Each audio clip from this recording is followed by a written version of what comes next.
So from the beginning, the people that lived in Portland, Maine had been kind of a thorn in the side of the British.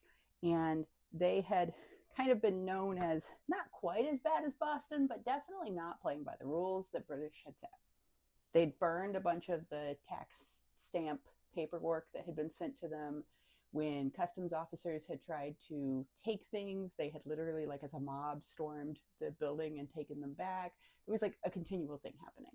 And so when this guy Graves is given the instruction to uh, settle down all these ports towns that are supporting the Patriot Rebellion, he thinks of Portland, Portsmouth, but and he thinks of about 6 other cities, and he gets this dude who's a lieutenant and sends him off with a bunch of ships.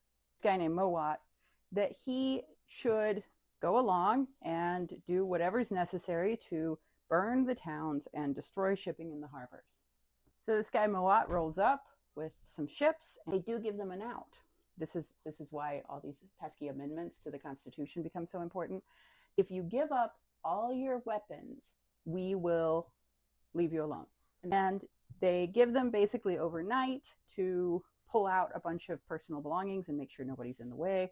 But realistically, they're going to destroy this town now. And there was an out. The out was give up your weapons. And the Patriots were like, absolutely not. You're not going to take the malicious weapons from this town.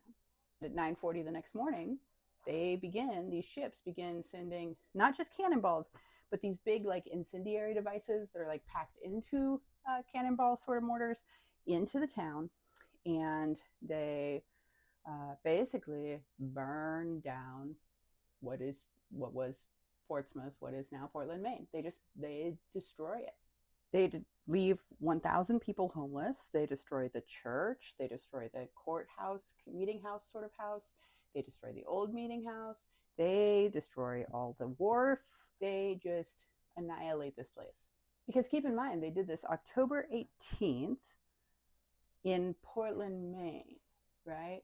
Portland, Maine is not a fun place to be without a house in the middle of the winter.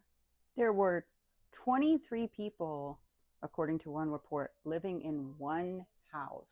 There was kind of a charity collection from other towns around for corn for them to subsist. And they made it through this miserable winter. And this was one of the actions that really solidified for all these colonists that, like, the British are bad and they do not have our best interests at heart. And we're going to have to tooth and nail make sure that we are not under a colonial rule going forward.